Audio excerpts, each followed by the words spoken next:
All right, let the fun begin. This is Jewel, like Jewel the singer. I'm gonna name this mower. For you guys that follow me and like to tinker around with Briggs and Stratton lawnmower engines, this is typical of what I get.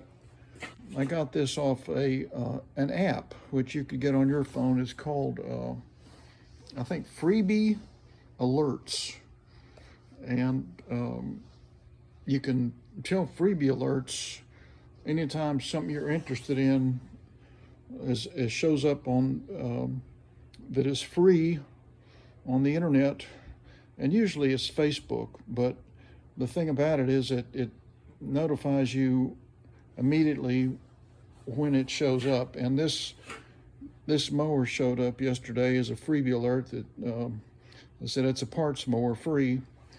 And this lady was about 10 minutes away from me, and I said, hey, I can come pick it up now. So we met at a public place, and she had in the back of her Nissan SUV and said, oh, it used to be a great mower, it used to run like a scalded dog. And she said the carburetor linkage is messed up, and that's probably why it's running like, quote, a scalded dog. But as you can see, this mower's had a real hard life. Let me show you underneath. The main thing that I wanted you to see on this. This is what the blade looks like. It's worn down to a tiny little nub about the size of a big pocket knife and about that thick. So they have worn this thing down to nothing and probably never looked underneath. It's amazing how people never look underneath their mowers, and that's how you end up with all these fishing line and nylon cord wrapped around crankshafts and everything. So Jewel, as I'm calling her, this 22-inch wide Bolens Pulsajet carburetor type mower, 158 cc's. It's called a Briggs 500 series.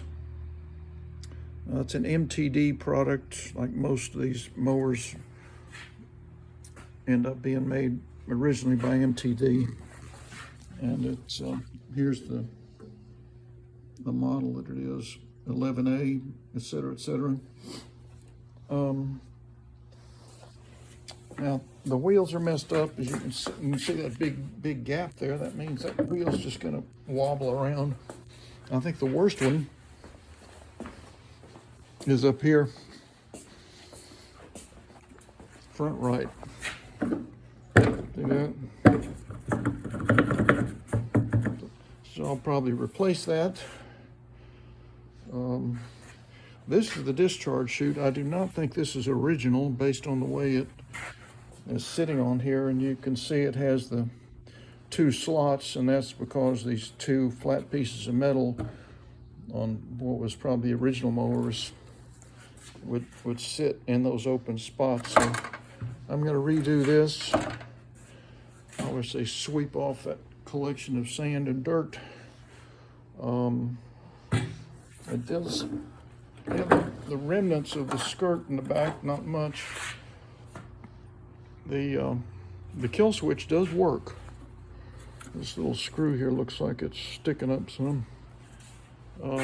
So I haven't really checked much on this, so let's start that in terms of operation. Like, let's check the oil and see if it's got any. That's always a good place to start. So we get a big screwdriver and get my gloves on, and we will begin saving Jewel, the parts mower.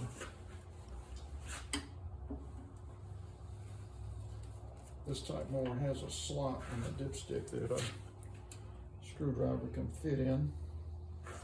Oh yeah, it's got oil. It's got too much oil. That's where the little slot is, so that's convenient. Oil looks really dark and pretty thick.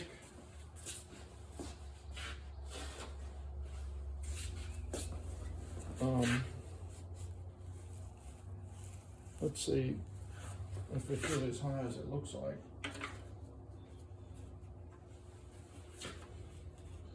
If it is, I'll at some point drain off a cup or two. That's usually what it takes to either overfill these or underfill them. It's about a teacup full of oil.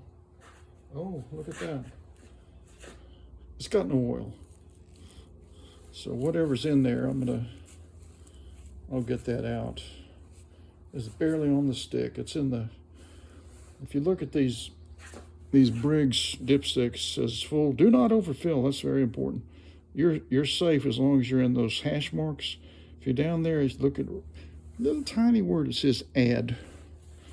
So I think this mower is definitely in the add zone. Let's check it again. I don't know why it read so high, because it's been sitting on this table since yesterday. Oh, I know why. I tilted it back to show you the blade. That's what it was. So at least there's some oil in there. It's barely showing on the stick, but at least there's a tiny dab of oil in there. So this mower may actually be a parts mower. We'll find out.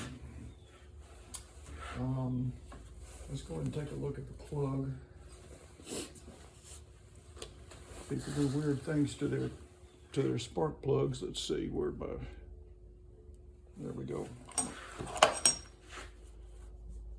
That's an old spark plug tool from a 1972 Toyota. It came in a little bag in the back trunk of the car. Little maintenance kit for Toyota owners, and I saved it and used it all these years. Oh boy, there's ain't much of a gap there.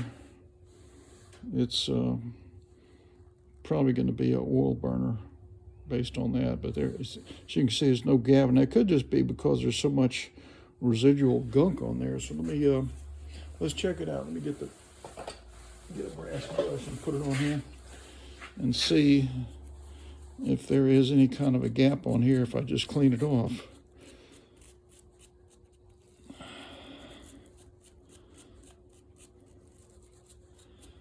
It's a rough looking plug. It's like the original plug. That's the Briggs and Stratton logo on there, on that plug.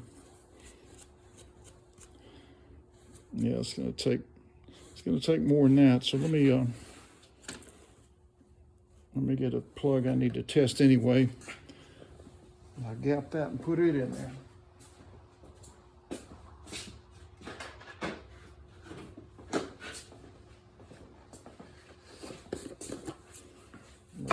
My collection of spark plugs that I want to test, picking out of various mowers at some point. There's a RJ19LM, which is correct. It all has the Briggs and Stratton logo on it. Much cleaner than the other one. That is probably the right gap. Let me go ahead and check it. You can get these little gapping tools for almost nothing at any auto parts store. It's a little disc.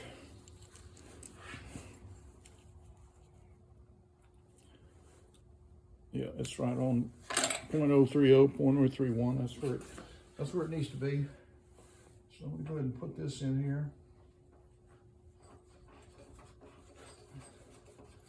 Get this plug in here so I can at least test this mower. See if it has fire, that kind of thing. Don't want to over tighten those plugs. Just snug them up. Okay. So I know it needs oil. Before I waste some good oil on this thing, I'm gonna put some of my used oil in there just for testing. So let me get my jug of that. Hang on a second.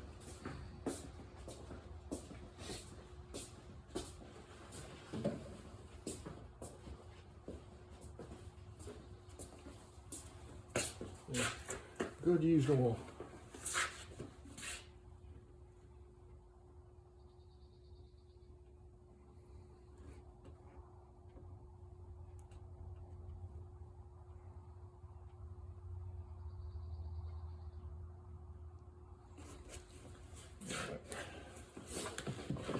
did show some on the dipstick, so I put maybe a cup in there, so I'm going to check it now and see what that looks like. That brings it up into the safe range. I can at least try and start this mower. Okay, it's not quite there. I'm going to put about another teacup full of oil in here. And if this mower starts and runs good, then I'll put some decent oil in it.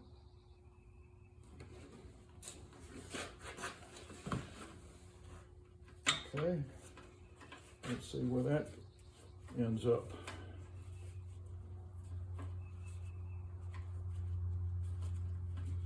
So I screwed it all the way down. Looks like it's showing on the stick anyway, so let's see here.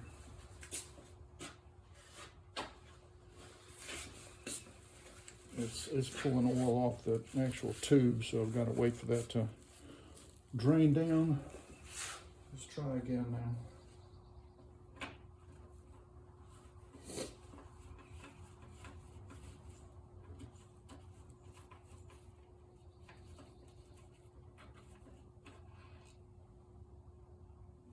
See, it's still just barely on the where it says add, so I'm gonna do another teacup full. That's the way I always think of it, is you can definitely overfill these by just letting loose, you know.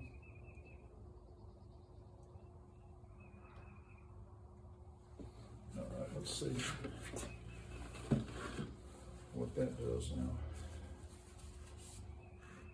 Getting quite a puddle of spillage here on my mower with the oil.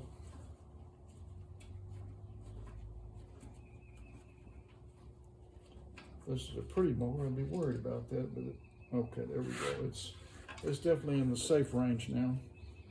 So at least I can test this mower with a clear conscience and know that there's enough oil in there. Let me dab this stuff up and start cleaning up this mess here.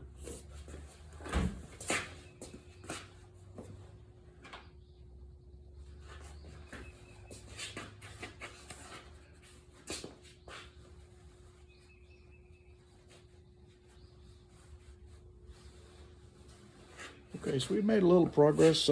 Stay tuned. We're going to finish this, see if we can bring Jewel back to life.